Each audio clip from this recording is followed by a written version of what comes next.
नमस्ते दोस्तों, स्वागत है आपका डायबिटीज़ के इस महत्वपूर्ण सीरीज में। पिछले एपिसोड में हमने समझा था कि डायबिटीज़ आखिर है क्या, इसके प्रकार क्या हैं और इसके शुरुआती संकेत कैसे पहचाने जाते हैं। अब जबकि हमें ये पता चल गया है कि ये बीमारी है क्या, तो अब समय आता है अगले कदम का। एपिसोड 2 में हम गहराई में उतरेंगे। हम समझेंगे कि आखिर हमारे शरीर के अंदर ऐसा क्या होता है जो डायबिटीज़ को जन्म देता है। ये सफ़र होगा विज्ञान और शरीर की जटिल परिभाषाओं का, लेकिन घबराए नहीं, हम इसे बिल्कुल आसान भाषा में समझेंगे। आप जानेंगे इंसुलिन रेजिस्टेंस का राज, पैंक्रियाज की भूमिका और वो खतरनाक जटिलताएं जो अनियंत्रित डायबिटीज़ हमारे शरीर के अलग अलग अंगों पर डालती हैं। ये एपिसोड डर पैदा करने के लिए नहीं, बल्कि आपको जागरूक और सशक्त बनाने के लिए है। क्योंकि जो चीज़ हम समझ लेते हैं, उससे हम बेहतर तरीके से निपट पाते हैं। यदि आपने हमारा पहला एपिसोड मिस कर दिया, कोई बात नहीं, अभी भी मौका है खुद को पूरी तरह इन्फॉर्म करने का। हमारे पहले एपिसोड का लिंक डिस्क्रिप्शन में मौजूद है, वहां क्लिक करें, उसे जल्दी से देख लें और डायबिटीज़ की बेसिक्स को मजबूत कर लें। इससे आप आज के इस इम्पोर्टेंट एपिसोड को और बेहतर तरीके से समझ पाएंगे, जहां हम डायबिटीज़ के साइंस और बॉडी पर होने वाले इफेक्ट्स पर बात करेंगे। तो चलिए शुरू करते हैं यह महत्वपूर्ण सफ़र। 1. डायबिटीज़ के पीछे का विज्ञान, मेटाबॉलिक डिसऑर्डर। दोस्तों, अक्सर हम सोचते हैं कि डायबिटीज़ सिर्फ ब्लड शुगर बढ़ने की बीमारी है, लेकिन असल में ये एक मेटाबॉलिक डिसऑर्डर है। ये शब्द सुनने में जटिल लगता है, लेकिन समझिए इसे ऐसे, हमारा शरीर एक फैक्ट्री की तरह है जो भोजन को ऊर्जा में बदलता है। मेटाबॉलिज्म यानी चयापचय, ये वो प्रक्रिया है जिसमें ये काम होता है। अब जब ये फैक्ट्री ठीक से काम नहीं करती, तो इसे हम मेटाबॉलिक डिसऑर्डर कहते हैं। सोचिए, आपने एक गाड़ी ली, उसका इंजन है, पेट्रोल है, लेकिन गाड़ी चल नहीं रही। क्यों? क्योंकि इंजन और पेट्रोल के बीच का कनेक्शन खराब है। डायबिटीज़ में कुछ ऐसा ही होता है। हमारे शरीर में ग्लूकोज नाम का पेट्रोल तो है, लेकिन इंसुलिन नाम का वो कनेक्शन खराब हो जाता है जो इस पेट्रोल को शरीर की कोशिकाओं तक पहुंचाता है। नतीजा, ग्लूकोज खून में ही इकट्ठा होता रहता है और शरीर की कोशिकाएं ऊर्जा के लिए तरसती रह जाती हैं। ये समस्या सिर्फ ग्लूकोज तक सीमित नहीं रहती। जब शरीर को ग्लूकोज से ऊर्जा नहीं मिल पाती, तो वह ऊर्जा के लिए फैट और मांसपेशियों को तोड़ना शुरू कर देता है। इससे शरीर में कई तरह के अपशिष्ट पदार्थ बनने लगते हैं, जो लंबे समय में और भी नुकसानदायक साबित होते हैं। इसीलिए डायबिटीज़ को सिर्फ शुगर की बीमारी कहना इसकी विशालता को समझना नहीं है। ये पूरे शरीर की मेटाबॉलिक प्रणाली में आई एक गड़बड़ी है जो धीरे धीरे हर अंग को प्रभावित करती है। 2. इंसुलिन रेजिस्टेंस कैसे बनता है? अब सवाल उठता है कि आखिर ये इंसुलिन रेजिस्टेंस होता क्या है। इसे मैं आपको एक बहुत ही साधारण उदाहरण से समझाता हूँ। कल्पना कीजिए, हर कोशिका एक घर है और उस घर में एक ताला लगा है। इंसुलिन एक चाबी की तरह है जो उस ताले को खोलकर ग्लूकोज को घर के अंदर प्रवेश कराती है। अब इंसुलिन रेजिस्टेंस की स्थिति में क्या होता है? या तो ताला जंग लग जाता है और चाबी ठीक से काम नहीं करती, या फिर चाबी ही कमजोर पड़ जाती है। नतीजा, ग्लूकोज बाहर ही खड़ा रह जाता है। ये ताला जंग लगना क्यों होता है? इसके पीछे कई कारण हैं। सबसे पहला और बड़ा कारण है मोटापा, खासकर पेट के आसपास की चर्बी।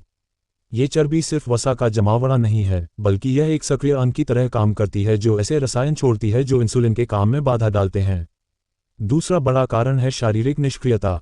जब हम बिल्कुल भी हिलते डुलते नहीं हैं, तो हमारी मांसपेशियों की कोशिकाएं आलसी हो जाती हैं और इंसुलिन के प्रति उनकी संवेदनशीलता कम हो जाती है। तीसरा कारण है हमारा खान पान। ज़्यादा शक्कर, ज़्यादा तला भुना और प्रोसेस्ड खाना खाने से भी यह समस्या पैदा होती है। और चौथा कारण है तनाव। लगातार तनाव में रहने से कोर्टिसोल नामक हार्मोन बनता है जो लीवर से अतिरिक्त ग्लूकोज छोड़ने का संकेत देता है, जिससे ब्लड शुगर और भी बढ़ जाती है। ये सभी कारण मिलकर इंसुलिन रेजिस्टेंस की नींव रखते हैं। 3. पैंक्रियाज का रोल। अब बात करते हैं उस हीरो की जो इस पूरी कहानी का केंद्रीय पात्र है, पैंक्रियाज यानी अग्न्याशय। ये हमारे पेट के पीछे स्थित एक छोटा सा लेकिन बेहद महत्वपूर्ण अंग है। इसे हम एक स्मार्ट फैक्ट्री कह सकते हैं। इस फैक्ट्री में विशेष कर्मचारी हैं जिन्हें बीटा सेल्स कहते हैं। इनका काम है इंसुलिन नामक चाबी बनाना। जब भी हम खाना खाते हैं और ब्लड में ग्लूकोज का स्तर बढ़ता है, तो ये फैक्ट्री ऑटोमेटिक काम करना शुरू कर देती है। ये बिल्कुल उस सेंसर लाइट की तरह है जो अंधेरा होते ही अपने आप जल जाती है।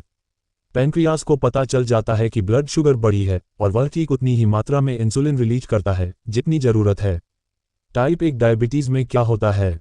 हमारी अपनी ही प्रतिरक्षा प्रणाली जो हमें बीमारियों से बचाती है, गलती से इस फैक्ट्री को नष्ट कर देती है। यानी चाबी बनाने वाली फैक्ट्री ही ध्वस्त हो जाती है। और टाइप 2 डायबिटीज़ में शुरुआत में जब इंसुलिन रेजिस्टेंस होता है, तो पैंक्रियाज कोशिश करता है कि ज़्यादा चाबियां बनाकर इस कमी को पूरा करे। वह ओवरटाइम काम करता है। लेकिन सालों तक लगातार अतिरिक्त काम के बाद ये फैक्ट्री थक जाती है, उसकी मशीनरी खराब होने लगती है और आखिरकार वह इंसुलिन बनाना कम कर देती है। यही वजह है कि टाइप 2 डायबिटीज़ में भी समय के साथ इंसुलिन की कमी होने लगती है। 4. ग्लूकोज कंट्रोल की शरीर की प्राकृतिक प्रक्रिया। दोस्तों, हमारा शरीर एक अद्भुत और स्वचालित मशीन है। ये ब्लड शुगर को एक निश्चित सीमा में बनाए रखने के लिए बहुत ही बारीकी से डिज़ाइन किया गया है। इसमें दो मुख्य हार्मोन काम करते हैं, इंसुलिन और ग्लूकागॉन। इन दोनों के बीच का तालमेल बिल्कुल यिन यांग जैसा है। इंसुलिन का काम है ब्लड शुगर को कम करना। जब आप खाना खाते हैं, ग्लूकोज बढ़ता है, इंसुलिन रिलीज होता है और कोशिकाओं के दरवाजे खुल जाते हैं। ग्लूकोज अंदर चला जाता है और ब्लड शुगर नॉर्मल हो जाती है। दूसरी ओर ग्लूकागॉन का काम है ब्लड शुगर को बढ़ाना। जब आप सो रहे होते हैं या फिर भोजन के बहुत देर बाद ब्लड शुगर लो होने लगती है तो पैंक्रियाज ग्लूकागॉन रिलीज करता है। ये ग्लूकागॉन लीवर में जमा ग्लूकोज को रिलीज करने का आदेश देता है ताकि शरीर को लगातार ऊर्जा मिलती रहे। ये पूरी प्रक्रिया एक सुंदर नृत्य की तरह है जो हर पल हर सेकंड चलती रहती है। डायबिटीज़ में यही नृत्य बिगड़ जाता है। या तो इंसुलिन नहीं बन रहा या फिर वह ठीक से काम नहीं कर पा रहा, जिससे ये पूरी सिस्टम असंतुलित हो जाती है। 5. डायबिटीज़ की त्वरित जांचें, ब्लड टेस्ट्स। अब सवाल ये कि हम ये कैसे पता लगाएं कि हमारे शरीर का ये नृत्य बिगड़ रहा है। इसके लिए हमारे पास कुछ बहुत ही सटीक टूल्स हैं जिन्हें ब्लड टेस्ट कहते हैं। ये टेस्ट हमें अलग अलग एंगल्स से ब्लड शुगर की तस्वीर दिखाते हैं। पहला है फास्टिंग ब्लड शुगर टेस्ट। जैसा कि नाम से ही स्पष्ट है, इसके लिए आपको कम से कम 8 से 10 घंटे का उपवास रखना होता है। ये टेस्ट बताता है कि बिना भोजन के आपका बेसल शुगर लेवल क्या है। अगर यह 126 मिलीग्राम प्रति डेसीलीटर या उससे अधिक आता है तो यह डायबिटीज़ का संकेत है। दूसरा है पोस्टप्रांडियल ब्लड शुगर टेस्ट। ये टेस्ट भोजन के 2 घंटे बाद किया जाता है। ये जांचता है कि आपका शरीर भोजन के बाद आई शुगर की फ्लड को कितनी अच्छी तरह हैंडल कर पा रहा है। इसे 140 मिलीग्राम प्रति डेसीलीटर से कम होना चाहिए। तीसरा और बहुत ही महत्वपूर्ण टेस्ट है HbA1c या ग्लाइकेटेड हीमोग्लोबिन। इसे मैं समय का यात्री कहता हूँ। ये टेस्ट आपके पिछले 2 से 3 महीनों के ब्लड शुगर का औसत बताता है। ये एक ऐसा आईना है जो आपको बीते समय की तस्वीर दिखाता है। 6.5% या उससे अधिक का स्तर डायबिटीज़ की पुष्टि करता है। इनके अलावा घर पर ब्लड शुगर चेक करने के लिए ग्लूकोमीटर होता है जो रियल टाइम जानकारी देता है। ये सभी टेस्ट मिलकर डॉक्टर को यह समझने में मदद करते हैं कि आपकी स्थिति क्या है और उपचार की योजना कैसे बनाई जाए। 6. HbA1c टेस्ट की पूरी जानकारी। चलिए अब हम HbA1c टेस्ट को थोड़ा और गहराई से समझते हैं। दोस्तों, हमारे खून में लाल रक्त कोशिकाएं होती हैं जिनमें हीमोग्लोबिन नाम का प्रोटीन होता है जो ऑक्सीजन ले जाता है। अब जब ब्लड में ग्लूकोज ज़्यादा होता है तो ये ग्लूकोज इस हीमोग्लोबिन से चिपक जाता है। जितना ज़्यादा ब्लड शुगर उतना ज़्यादा हीमोग्लोबिन ग्लूकोज से चिपकेगा। अब सवाल ये कि ये पिछले 3 महीने का औसत कैसे बताता है। दरअसल लाल रक्त कोशिकाएं लगभग 3 महीने तक जीवित रहती हैं। इसलिए इन कोशिकाओं में मौजूद ग्लूकोज चिप के हीमोग्लोबिन की मात्रा हमें यह बता देती है कि इन कोशिकाओं के जीवनकाल में ब्लड शुगर का औसतन स्तर क्या रहा। यह एक बहुत ही भरोसेमंद टेस्ट है क्योंकि यह किसी एक दिन के उतार चढ़ाव से प्रभावित नहीं होता। अगर HbA1c 7% है तो इसका मतलब है कि पिछले 3 महीनों में आपका औसत ब्लड शुगर लगभग 154 मिलीग्राम प्रति डेसीलीटर रहा है। ये टेस्ट न सिर्फ निदान के लिए बल्कि यह जांचने के लिए भी बेहद जरूरी है कि आपका करंट ट्रीटमेंट प्लान कितना कारगर है। 7. डायबिटीज़ की अल्पकालिक जटिलताएं, हाइपोग्लाइसीमिया, हाइपोग्लाइसीमिया। दोस्तों, डायबिटीज़ के सफ़र में कभी कभी ऐसी आपात स्थितियां आती हैं जो अचानक और बिना बताए आकर हमला करती हैं। इन्हें अल्पकालिक जटिलताएं कहते हैं। इनमें सबसे आम है हाइपोग्लाइसीमिया, लो ब्लड शुगर, और hypoglycaemia, high blood sugar. Hypoglycaemia यानी हाइपो एक ऐसी स्थिति है जब ब्लड शुगर बहुत ज़्यादा गिर जाती है, आमतौर पर 70 मिलीग्राम प्रति डेसीलीटर से नीचे। ऐसा क्यों होता है? मान लीजिए आपने दवा या इंसुलिन लिया लेकिन खाना नहीं खाया, या फिर सामान्य से ज़्यादा एक्सरसाइज कर दी, या शराब पी ली। इन सभी स्थितियों में ब्लड शुगर अचानक गिर सकती है। इसके लक्षणों को पहचानना बेहद जरूरी है। अचानक पसीना आना, दिल की धड़कन तेज होना, कंपकंपी, चक्कर आना, धुंधला दिखाई देना, और अगर बहुत ज़्यादा गिर जाए तो बेहोशी तक आ सकती है। यह एक मेडिकल इमरजेंसी है। तुरंत कुछ मीठा खाएं या पिएं, चीनी, ग्लूकोज, फलों का रस या कोल्ड ड्रिंक। दूसरी ओर हाइपोग्लाइसीमिया तब होती है जब ब्लड शुगर बहुत ज़्यादा बढ़ जाती है। इसके पीछे कारण हो सकते हैं दवा छूट जाना, ज़रूरत से ज़्यादा कार्बोहाइड्रेट खा लेना, तनाव, या कोई संक्रमण होना। इसके लक्षण हैं बार बार पेशाब आना, बहुत ज़्यादा प्यास लगना, थकान और धुंधला दिखना। अगर इसे नियंत्रित न किया जाए तो ये डायबिटीज कीटोएसिडोसिस DKA नामक बेहद खतरनाक स्थिति पैदा कर सकती है, जिसमें शरीर में अम्लीय पदार्थ बनने लगते हैं और मरीज कोमा में जा सकता है। इन आपात स्थितियों से बचाव का सबसे अच्छा तरीका है नियमित ब्लड शुगर चेक करना, दवाएं समय पर लेना और संतुलित आहार का सेवन करना। 8. डायबिटीज की दीर्घकालिक जटिलताएं। अब हम बात करते हैं उन जटिलताओं की जो सालों की अनियंत्रित डायबिटीज का नतीजा होती हैं। ये जटिलताएं रेंगती हुई बिल्ली की तरह आती हैं, धीरे धीरे, लेकिन जब दिखाई देती हैं तब तक काफी नुकसान कर चुकी होती हैं। ये मुख्यतः 2 प्रकार की होती हैं। माइक्रोवेस्कुलर जटिलताएं, ये छोटी रक्त वाहिकाओं को नुकसान पहुंचाती हैं। इनमें शामिल हैं आंखों की समस्या, रेटिनोपैथी, रेटिना की नन्ही वाहिकाओं को नुकसान जिससे दृष्टि हानि और अंधेपन का खतरा। किडनी की बीमारी, नेफ्रोपैथी, किडनी के फिल्टर खराब होना जिससे किडनी फेल हो सकती है। तंत्रिका क्षति, न्यूरोपैथी, हाथ पैरों की नसों को नुकसान जिससे दर्द, सुन्नपन या घावों का पता न चलना। मैक्रोवेस्कुलर जटिलताएं, ये बड़ी रक्त वाहिकाओं को प्रभावित करती हैं। इनमें शामिल हैं हृदय रोग, हार्ट अटैक का खतरा बढ़ना, स्ट्रोक, दिमाग की नसों के ब्लॉक होने या फटने का खतरा, पैरों में रक्त संचार की समस्या जिससे घाव न भरना और गैंग्रीन हो सकता है। याद रखिए, इन सभी जटिलताओं की जड़ है लगातार हाई ब्लड शुगर। ये शुगर रक्त वाहिकाओं की दीवारों को कमजोर और संकरा कर देती है, जिससे शरीर के विभिन्न अंगों को ऑक्सीजन और पोषक तत्व नहीं मिल पाते। अच्छी खबर यह है कि अगर ब्लड शुगर, ब्लड प्रेशर और कोलेस्ट्रॉल को नियंत्रित रखा जाए तो इन जटिलताओं को होने से रोका जा सकता है या उनकी रफ्तार धीमी की जा सकती है। 9. Diabetic kidney disease, nephropathy. अब हम बात करेंगे किडनी की। हमारी किडनी लाखों करोड़ों छन्नियों फिल्टर्स से बनी हुई है जो खून से अपशिष्ट पदार्थों को छानकर पेशाब के रास्ते बाहर निकालती हैं। डायबिटीज में लगातार हाई ब्लड शुगर और हाई बीपी इन्हीं नन्ही छन्नियों को नुकसान पहुंचाना शुरू कर देते हैं। शुरुआत में ये छन्नियां इतनी खराब हो जाती हैं कि वह प्रोटीन जैसे जरूरी पदार्थों को भी छानकर बाहर फेंकने लगती हैं। इसे माइक्रोएल्ब्यूमिन्यूरिया कहते हैं। यह इस बीमारी का पहला संकेत है। अगर इस स्टेज पर ही इस पर ध्यान दिया जाए तो किडनी को और नुकसान से बचाया जा सकता है। लेकिन अगर इसे नज़रअंदाज किया गया तो ये छन्नियां और खराब होती जाती हैं और आखिरकार पूरी तरह से काम करना बंद कर देती हैं। इस स्टेज को and stage renal disease ESRD कहते हैं। इस स्थिति में मरीज को जिंदा रहने के लिए डायलिसिस या किडनी ट्रांसप्लांट पर निर्भर रहना पड़ता है। इसलिए डायबिटीज के हर मरीज के लिए साल में कम से कम एक बार यूरिन में एल्ब्यूमिन की जांच और ब्लड में क्रिएटिनिन की जांच कराना बेहद जरूरी है। साथ ही ब्लड प्रेशर को 130/80 पारे के मिलीमीटर से नीचे रखने की कोशिश करें। कुछ दवाएं जैसे ACE इनहिबिटर या ARBs किडनी को सुरक्षा प्रदान करती हैं।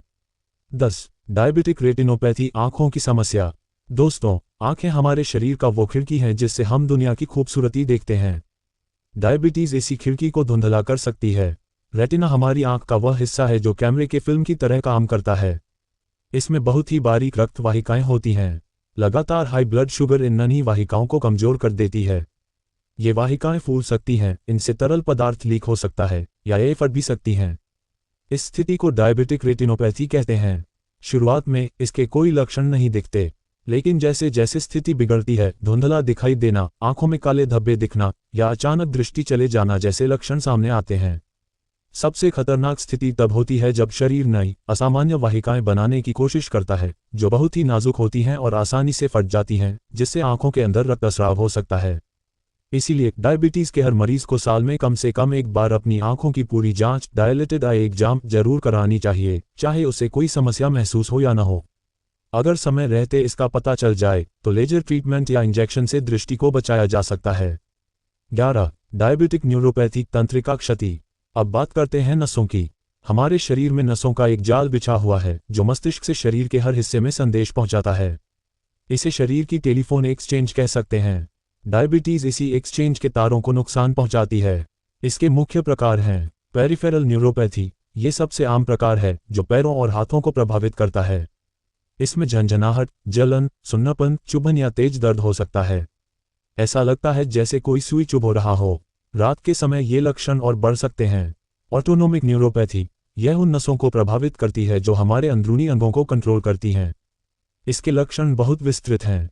पाचन तंत्र, खाना देर से पचना, गैस्ट्रोपेरेसिस, उल्टी, कब्ज या दस्त, हृदय और रक्तचाप, खड़े होने पर चक्कर आना और प्रोस्टेटिक हाइपोटेंशन, मूत्राशय, पेशाब पर नियंत्रण न रहना या पेशाब ठीक से न आना, यौन क्रिया, पुरुषों में नपुंसकता, महिलाओं में यौन इच्छा कम होना।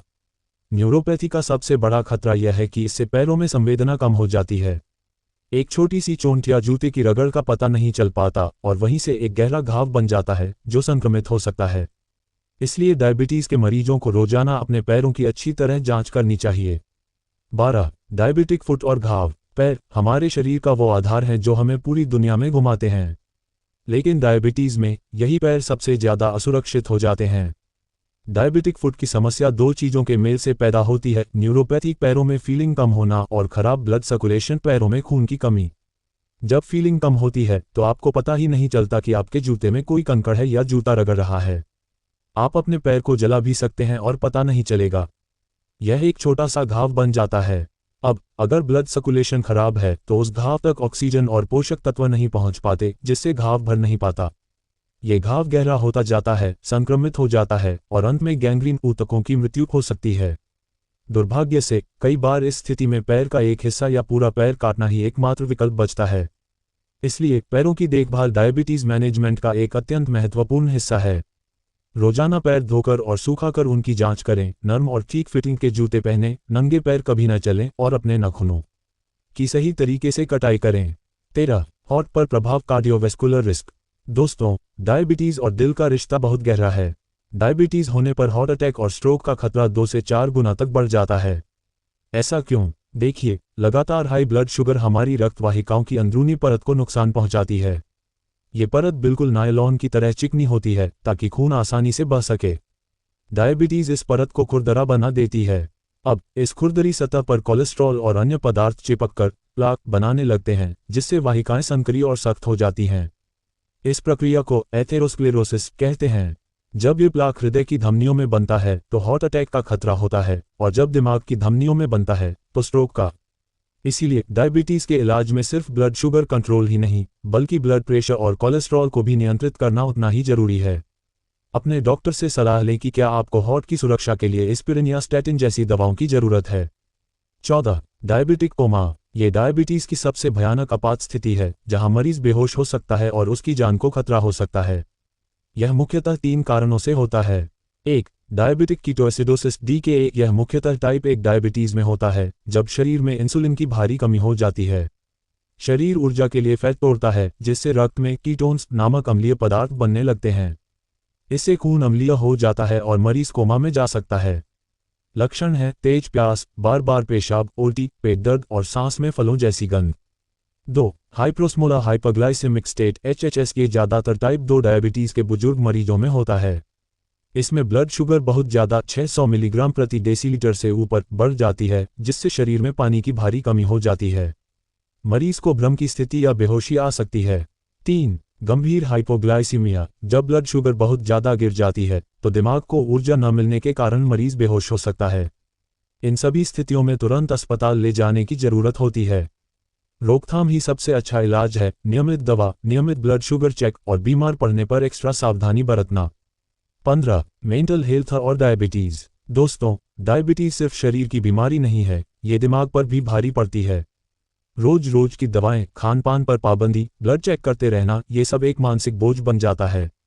इसीलिए डायबिटीज के मरीजों में तनाव, चिंता और अवसाद, डिप्रेशन होने की संभावना सामान्य लोगों से दोगुनी होती है। एक स्पेशल टर्म है डायबिटीज डिस्ट्रेस। इसमें मरीज इलाज के बोझ से इतना थक और हताश हो जाता है कि वह अपनी देखभाल करना ही छोड़ देता है। वह दवाएं लेना भूलने लगता है, खान पान पर ध्यान नहीं देता। यह एक बहुत ही खतरनाक स्थिति है और दुर्भाग्य से ये चक्र गोल गोल घूमता है। तनाव और अवसाद से कोर्टिसोल हार्मोन बढ़ता है, जो ब्लड शुगर बढ़ा देता है। ब्लड शुगर बढ़ने से मरीज और परेशान होता है और तनाव और बढ़ जाता है। इसलिए डायबिटीज के इलाज में मानसिक स्वास्थ्य का ख्याल रखना उतना ही जरूरी है जितना कि शारीरिक स्वास्थ्य का। अगर आप तनाव या उदासी महसूस कर रहे हैं तो अपने डॉक्टर, परिवार या दोस्तों से बात करें। काउंसलिंग लें, ध्यान मेडिटेशन करें और अपने लिए समय निकालें। याद रखिए, एक स्वस्थ दिमाग ही एक स्वस्थ शरीर का नेतृत्व कर सकता है। तो दोस्तों, ये था डायबिटीज के विज्ञान और शरीर पर पड़ने वाले प्रभावों का एक विस्तृत सफर। मैं जानता हूं कि ये सब जानकारी थोड़ी भारी लग सकती है, लेकिन याद रखिए, डरने की नहीं, सजग होने की जरूरत है। जिस चीज को हम समझ लेते हैं वह हमें डरा नहीं पाती। अगले भाग में हम सीखेंगे कैसे डायबिटीज को मैनेज करके एक पूर्ण और सक्रिय जीवन जिया जा सकता है। तब तक के लिए अपना और अपने प्रियजनों का ख्याल रखें।